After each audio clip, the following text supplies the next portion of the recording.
So Ganesha, now why I'm taking this up is very, very important, not just the festival or the form, but what it symbolizes. So in one symbol, you get not only the goal, but also the path to the goal. So we'll go through it today. It's a good opportunity to go through that. So they had the where's that slide? Who's projecting it?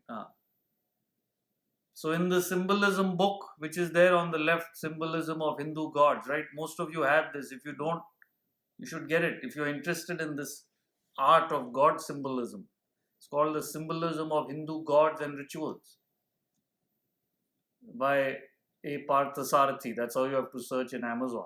You can't write Swamiji. I don't know what will come up. No, that much you should know. So, so you see that is the, some of you Westerners may not know the elaborate form. This is the form.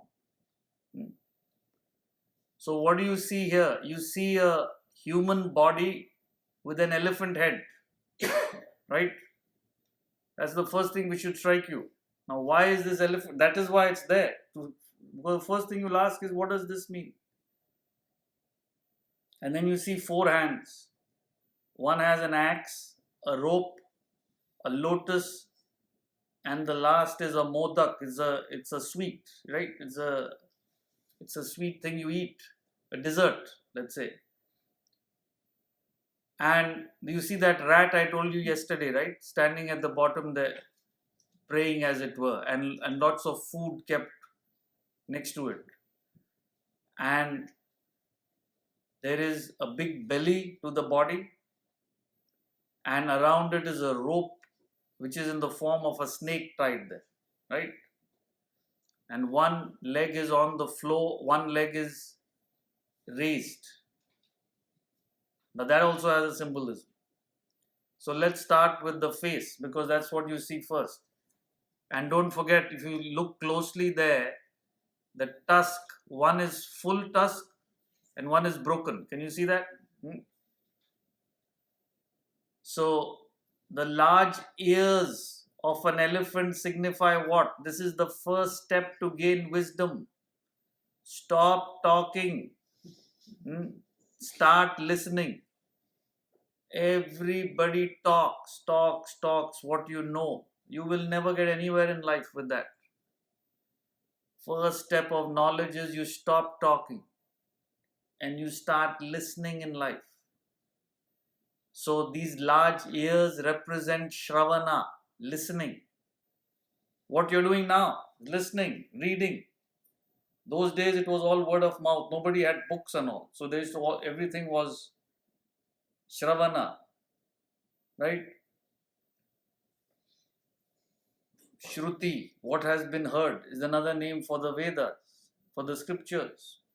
So, and then just listening is not going to help you.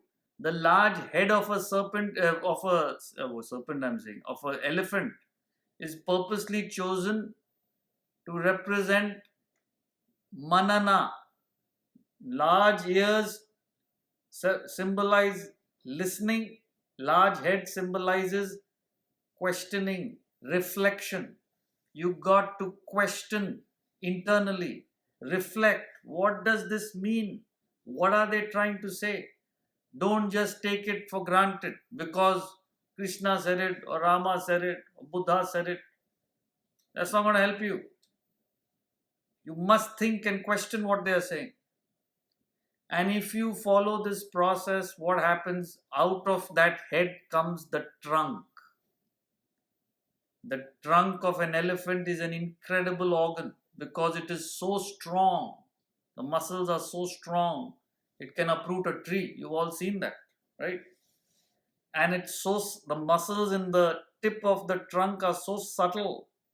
They can pick up a needle from the ground, which you can't pick up. They can sense that.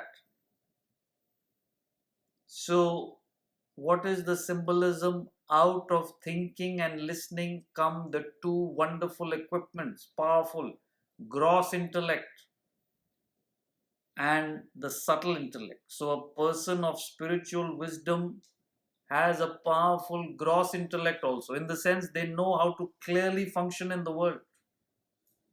They know how to deal with their relationships. They know how to deal with their finances, with their family, with their friends. They know how to put each thing in their place. With the sense objects, you can enjoy, but no losing control. All that is gross intellect. And not only do you have a gross intellect, more important, you have a powerful subtle intellect. It's attuned to the reality, God, self, all the time. In fact, that is symbolized by the legs also. One leg on the floor means one part of you, the gross intellect, is functioning in the world, but another part of you is attuned to the self. That is represented by the leg raised, not on the floor. So a truly spiritual person deals with the world, but one part of their attention is always fixed on the self. They know they have nothing to do with the world. It's like an actor on a stage. One part of him is acting, fully involved in the role. Another part of him knows he has nothing to do with this role. But our life is not like that. Both feet are on the floor. Means you're fully caught up. You're acting in this role, but you're completely involved that this is you. So you get fully caught up, agitated, involved in life. Because the subtle intellect doesn't function.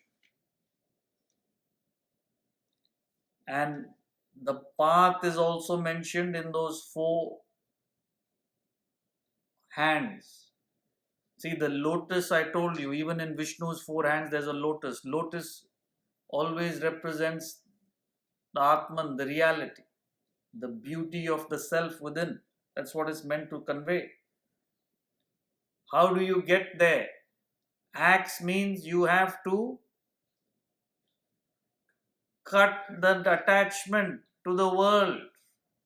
Asanga shastrena dridena chitva, says the Gita. Firmly cut this firmly rooted tree. This tree represents attachment. Its branches are like tentacles, fully binding you to the earth. This is how your mind is. It's all the branches, desires of the mind are fully attached you to this world. You have to cut it. The rope symbolizes you got to pull yourself out. Cut and pull yourself out. And if you do that, the rewards are sweet. That is the modaka in his hand. Spiritual practice, ultimately you get that peace and bliss, both relative and absolute. So as you can see, each aspect is shown. And what is the test of your spiritual development? The 2 tusks represent the pairs of opposites. It's called dvandvas in Sanskrit. Everybody is involved in the pairs of opposites. Heat and cold, joy and loss, sorrow and dishonor, winning and losing, youth and old age. Everything is a pair of opposites. Friends and foes. So, a spiritual person has risen above the pairs. They are no longer affected. They live in a bliss of their own. That is symbolized by the pair being broken. Only one tusk is there. It's no longer a pair. So you've become, it's called in the scriptures, dvandva atita. Atita, beyond. Dvandva, the pairs.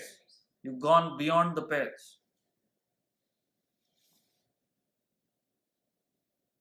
And I told you yesterday, I explained to you, those of you who are not there, the mouse represents the mind. Because the mouse forgets whatever it's got. So it's always hungry for more. It stores something and it forgets. Exactly like your mind. Whatever you get, it has no value. Again, you want more. No matter what you get in life, you will never be satisfied. This is the deadly nature of the mind represented by the rat. Such a mind can come under control of wisdom. That is symbolized by even a rat paying obeisance to Ganesha, asking for permission to eat all that food there. So the food represents material prosperity. If you are genuinely spiritual, you are working for a higher purpose, material things are provided. It's too simple. You become so efficient and powerful in your functioning that to gain anything from the world becomes too simple. You have the clarity and the efficiency. See, two things give you success: clarity of thinking and efficiency of action. Both you get with Vedanta. Now, what else you want? You will be successful. That is symbolized by that. Don't bother about it. And the serpent always represents ego, the poisonous ego. So that poisonous ego, a spiritual person has it tied around his means completely under control. That ego has now become an ornament, as it were. Ego no longer bothers such a person. He's risen above it. And the big belly symbolizes the ability to digest everything in the world. Good and bad, you take it in. It doesn't affect you. Now it is gone, everything affects you. Every little comment, every little situation affects us because we don't have the capacity to digest it. We don't have the bigness, the largeness of intellect. So as you can see, friends, this is what you must remember. There is a reality, a path, and a goal to that reality. Lots of stories are there. But this is the actual symbolism.